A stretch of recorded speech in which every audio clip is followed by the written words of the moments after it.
Malini Devi multi speciality hospital, Christian Peta, 5వ line, Kavali.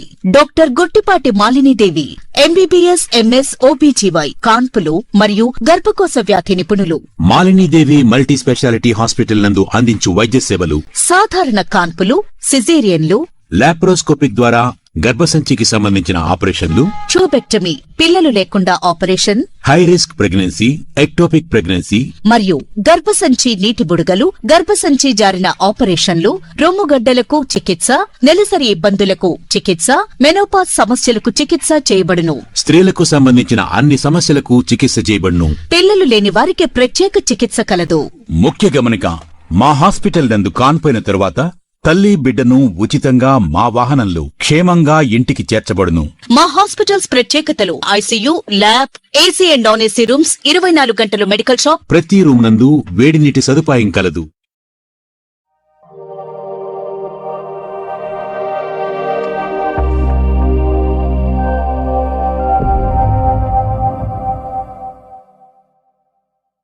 Welcome to CMD news. నా పేరు కామాక్షి. ముందుగా నేటి వార్తా విశేషాలు. రాష్ట్రంలో నీటి వనరుల భద్రత, నిర్వహణ అంశాలపై చర్చ జరుగుతున్న వేళ రాళ్లపాడు రిజర్వాయర్ సమస్యలు అసెంబ్లీలో ప్రాధాన్యత పొందాయి. రిజర్వాయర్కు సంబంధించిన భద్రతా అంశాలు, స్థానికంగా నెలకొన్న సమస్యలపై కందుకూరు శాసనసభ్యులు ఇంటూరి నాగేశ్వరరావు ఈరోజు అసెంబ్లీలో ప్రస్తావించారు. రిజర్వాయర్ పరిసర ప్రాంతాల ప్రజల ఆందోళనలు, నీటి నిర్వహణలో ఎదురవుతున్న ఇబ్బందులను సభ దృష్టికి తీసుకువచ్చిన ఆయన తక్షణ చర్యలు అవసరమని ప్రభుత్వాన్ని కోరారు. రాళ్లపాడు రిజర్వాయర్ భద్రతపై సమగ్ర ప్రణాళిక రూపొందించాలని సూచించారు. దీనిపై స్పందించిన నీటిపారుదల శాఖ మంత్రి నిమ్మల రామానాయుడు ప్రభుత్వం ఇప్పటికే సమస్యలను గుర్తించిందని తెలిపారు.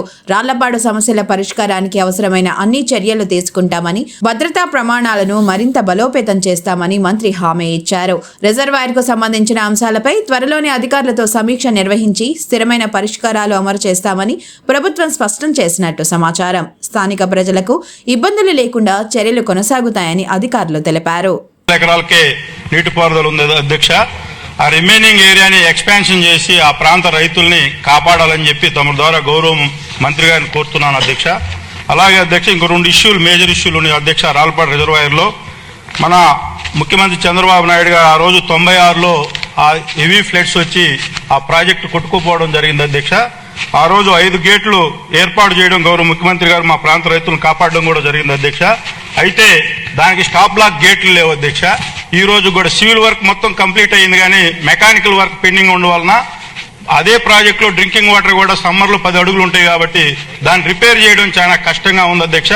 ఇవి హెవీ రైన్స్ వచ్చేటప్పుడు ప్రాజెక్టు భద్రతకే ముప్పు వాటిల్లే పరిస్థితుందని చెప్పి దాన్ని కొంచెం ఆ స్టాప్ బ్లాక్ గేట్లు ఏర్పాటు చేసి ఆ ప్రాజెక్టును కాపాడవలసిందిగా తమ ద్వారా గౌరవ మంత్రి గారిని కోరుతున్నాం అధ్యక్ష. అలాగే 1958 సంవత్సరంలో ఏర్పాటు చేసిన 2 హెడ్ రెగ్యులేటర్లు కూడా అధ్యక్ష, ఎడమది కుడి కాలువది, అవి రాతి కట్టడంతో, అప్పుడు పురాతన కట్టడంతో ఏర్పాటు చేయడం జరిగింది అధ్యక్ష. అవి పాత టెక్నాలజీతో వెల్ సిస్టంలో ఏర్పాటు చేయడం జరిగింది.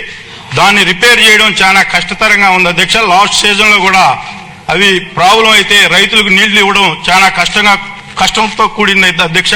దానికి మంత్రి గారు సహాయ సహకారాలు తీసుకొని మన ఇవి ఏవైతే జనరేటర్ సిస్టంతో నీళ్లు కూడా అందించడం జరిగింది అధ్యక్ష. దాన్ని కొత్త టెక్నాలజీ వైపు తీసుకొని వచ్చి దాన్ని మళ్ళా అంటే వర్షాకాలంలో చాలా అదే ఆ ప్రాంతంలో రైతులు కంప్లీట్ గా దీని మీద ఆధారపడి ఉంటారు, సాగునీటికి ఇబ్బంది పడుతుంది కాబట్టి దాన్ని కొత్త టెక్నాలజీతో దాన్ని ఏర్పాటు చేయాలని చెప్పి గౌరవ మంత్రి గారిని తమ ద్వారా కోరుకుంటా ఉన్నాం అధ్యక్ష. ఏదైతే రాళ్లపాడు రిజర్వాయర్ ప్రాజెక్టు మరి 16,000 ఎకరాల సాగునీరుకి, 116 గ్రామాల త్రాగునీరుకి 1.10 టీఎంసీల సామర్థ్యంతో నిర్మాణం చేసినటువంటి రిజర్వాయర్ అధ్యక్ష.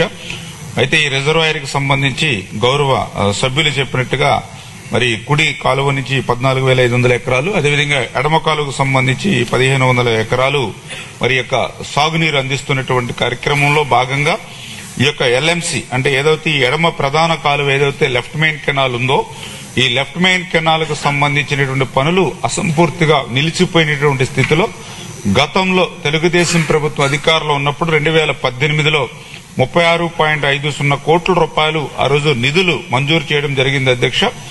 అయితే దురదృష్టవశాత్తు తర్వాత ప్రభుత్వం మారిన తర్వాత 2019లో మరి యొక్క వైఎస్ఆర్సీపీ ప్రభుత్వంలో ఈ పనుల్ని రద్దు చేసినటువంటి పరిస్థితి అధ్యక్ష.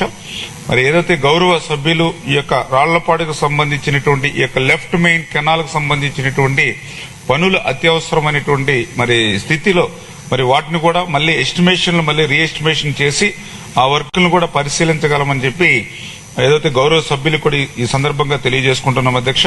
అదేవిధంగా రెండవది ఏదైతే ఈ యొక్క రాళ్లపాడు ప్రాజెక్టు మరామతులకు సంబంధించి ఈ యొక్క ఎస్డిఎంఎఫ్ 17 పనులు 37.70 లక్షలు, అదేవిధంగా ఓఎండ్ఎం 11 పనులు 75.02 లక్షలు, ఎఫ్డిఆర్ 20 పనులు మరి 106.21 లక్షల రూపాయలు, ఇతర ముఖ్యమైనటువంటి పనులు 35.50 లక్షల రూపాయలు. అంటే ఈ రకంగా రాళ్లపాడు ప్రాజెక్టు మరామతుల నిమిత్తం ఈ 20 నెలల్లో ఈ నిధులు మంజూరు చేయడం జరిగింది అధ్యక్ష. అదేవిధంగా ఆయన కందుకూరు నియోజకవర్గానికి కూడా ఏ రకంగా నిధులు మంజూరు చేశారనేది అడిగినటువంటి ప్రశ్నకు కూడా సమాధానంగా ఎస్డిఎంఎఫ్ నుంచి 12 పనులు 40.53 లక్షలు, ఓఎండ్ఎం 15 పనులు 75.55 లక్షలు, ఎఫ్డిఆర్ 113 పనులు 7.15 కోట్లు. అంటే మొత్తం కందుకూరు నియోజకవర్గానికి సంబంధించి మొత్తం 10.86 కోట్లు. అంటే రాళ్లపాడు రిజర్వాయర్ 2.54, మిగిలినటువంటి కాన్స్టిట్యున్సీలో 8.32 అంటే 10.86 లక్షల రూపాయలు ఈ యొక్క 20 నెలల్లో ఈ కూటమి ప్రభుత్వం వచ్చిన తర్వాత ఈ యొక్క నియోజకవర్గానికి నిధులు మంజూరు చేశామని చెప్పడం జరిగింది. అదేవిధంగా ఏదైతే గౌరవ సభ్యులు ఈ యొక్క రాళ్లపాడు రిజర్వాయర్ పురాతన కాలం నుంచి ఉండడం ద్వారా ఏదైతే స్టాప్ లాక్ గేట్స్ గానీ హెడ్ రెగ్యులేటర్స్ గానీ ఏవైతే రిపేర్స్ ఉన్నాయో, మెకానికల్ వర్క్స్ ఏవైతే ఉన్నాయో ఇవన్నీ కూడా మరి వీటిని కూడా మళ్ళీ ఏదైతే రిపేర్స్ గానీ కొత్తగా గానీ ఏదైతే ఏర్పాటు చేయమని గౌరవ సభ్యులు కోరారో తప్పనిసరిగా పరిశీలించి ఆ యొక్క పనులు పూర్తి చేసేటువంటి బాధ్యత కూడా తీసుకుంటామని చెప్పి మీ ద్వారా తెలియజేస్తున్నాం అధ్యక్ష.